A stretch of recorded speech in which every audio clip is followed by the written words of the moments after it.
जहाँ ईश्वर का नाम होता है वहाँ खुद ही पवित्र बन जाती है। इसलिए मैं ये कहता हूँ कि ये यज्ञ दान और तप सत्शास्त्रों का उपदेश क्यों किया जाता है। यज्ञ आज की धरोहर नहीं है, बहुत पुरानी धरोहर है, समझे। तो यज्ञ दान और तप सत्शास्त्रों का उपदेश जीवों के कल्याण के लिए और पृथ्वी का रक्षण करने के लिए ही ये किए जाते हैं। और यज्ञ तो बहुत महान होता है। पहले यज्ञ किए जाते थे, राजा लोग भी यज्ञ करते थे। हमें राजाओं के पास तो टाइम नहीं रहा, हमें तो राजाओं के पास टाइम नहीं रहा। हमें तो हमारे ब्राह्मणों और संतों ये यज्ञ दान और तप करते हैं। अभी नहीं करते हुए तो उंगली लगाओ वाला तो कोई हारा करवो में बनाने भेजा था। और ये जो यज्ञ मैंने देखा मुझे बड़ी खुशी हुई। शास्त्री जी हमारे जो यज्ञ करा रहे हैं वो भी एक महान पुरुष है। इसलिए कहने का तात्पर्य यह है कि यज्ञ में ब्राह्मणों का धर्म है कि यज्ञ दान और तप सत्शास्त्रों का उपदेश जीवों के कल्याण के लिए और ये पृथ्वी का किया जाता है। मेरे प्यारे हो, आइए ब्राह्मणों के लिए नहीं है, न साधुओं के लिए ही बना है, उनका तो कल्याण ही है। और तुम्हारा कल्याण कब होगा भाई? तुम्हारा कल्याण के लिए ये सब किया जाता है। और जब पृथ्वी एक नौका है और इस नौका के केवट संत और ब्राह्मण होते हैं और उसी के लिए इस नौका की रक्षा करने के लिए ही यज्ञ दान और तप सत्शास्त्रों का उपदेश इसीलिए किया जाता है कि अगर इसमें यज्ञ दान नहीं होंगे और दानवीर पुरुष नहीं होंगे तो ये धरती टिकेगी कैसे? हर एक नौका है, अगर उसकी रिपेयरिंग नहीं करोगे तो नौका डूब जाएगी। तो ऐसे ही एक पृथ्वी एक नौका है और इस पर जो हम दान देते हैं वो हम किसी को नहीं देते, हम एक परमात्मा को देते हैं। और नहीं। जो दान किया जाता है वो ईश्वर के खाते में लिखा जाता है, परमात्मा के खाते में लिखा जाता है। इसलिए देंगे तुलसी पक्षी पिए घटे न सरिता नीर, तुलसी पक्षी पिए घटे न सरिता नीर, दान दिए धन न घटे जग सहायक होंगे रघुवीर। भगवान की सहायता करते हैं ये बच्चे। इसलिए हम धरती पर आए हैं तो हमें कुछ करना ही चाहिए, क्योंकि जितनी योनियां हैं सब भोगों को भोगने वाली हैं, वरना कोई योनि कर्म बनाने वाली नहीं है मेरे प्यारे। पशु पक्षी या कुत्ता बिलाड़ी कोई कर्म नहीं बना सकता। हमारे वेदों ने बतलाया है मनुष्य जीवन में तो मनुष्य नवीन कर्म बनाकर खड़ा कर सकता है। वो ताकत केवल इस मनुष्य जीवन में ही है। और इस जीवन को पा करके भी अगर हमने अपने जीवन को पशु की तरह करवा दिया तो धिक्कार है हमारे जीवन को। हमसे वो पशु अच्छे हैं, क्योंकि कुदरत ने उनको पशु तो बनाया था।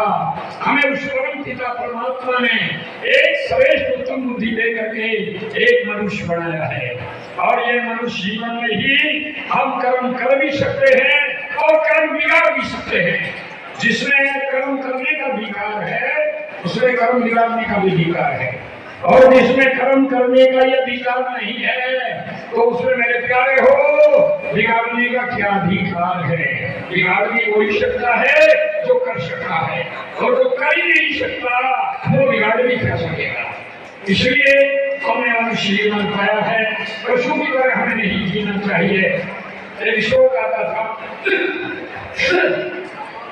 ऐशां विद्या तपोन दानं ज्ञानं शीलं गुणं धर्मं ये मृत्युलोके भूमि भूता भावते मनुष्य रूपे मृगास्त्रवती। भगवान कृष्ण कहते हैं जिसमें न गुण है, न शीलता है, न तप है, न दान है, न विद्या है, और न अच्छे कर्म है, और न शुद्ध वाणी है, तो वो क्या है? भगवान कृष्ण कहते हैं तो वह मनुष्य के रूप में पशु है, पशु। तो हमें पशु होकर नहीं जीना है, हमें इस मनुष्य जीवन में बहुत कुछ करना है। और जब इतने लोगों की पुकार पड़ती है ये जगत के अंदर, तो भगवान को भी आना पड़ता है। संतों तो एक छोटी चीज है, लेकिन भगवान भी आ जाते हैं जिसकी वो आराधना करते हैं।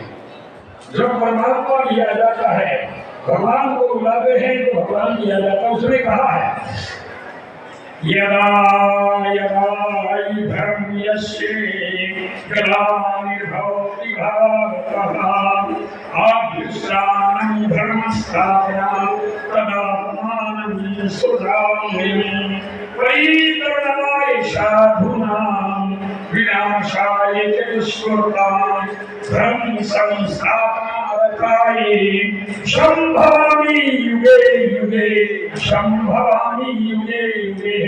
भगवान कृष्ण कहते हैं कि जब जब धर्म की हानि होती है और अधर्म की वृद्धि होती है तभी मैं अपने स्वरूप को रचता और प्रकट करता हूँ।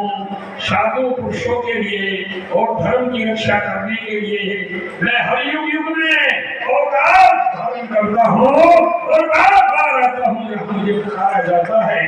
ईश्वर की आवाज है। और मेरे प्यारे हो, आप लोगों में वो ताकत है कि जो यज्ञ दान तब करते हैं वहाँ भगवान को भी आना पड़ता है। और मैं यही कहता हूँ कि हमें मनुष्य बनाया पशु नहीं, हमें करना ही चाहिए। धर्म दान और यज्ञ दान ये तो बहुत बड़ी चीज है। जननी जन जने तो ऐसा जनिए या दाता या सूर, या तो रहिए मानवी क्यों गवाए नूर। मेरे प्यारे हो, धरती पर ऐसे वीरों की जरूरत होती है। इसलिए मैं कहता हूँ कि गोजिया परिवार ने जो ये यज्ञ किया है मैं इन सबको आशीर्वाद देता हूँ और भगवान से प्रार्थना करता हूँ कि हमेशा इनको आशीर्वाद प्राप्त हो और ये हमेशा हमेशा ऐसे शुभ कार्य करते रहें जिन्हें देख के हम सबको भी खुश रहें और आनंद में रहें। और ये पृथ्वी एक नौका है, इस नौका के लिए जितना तुम करोगे इसकी रिपेयरिंग के लिए करते हो।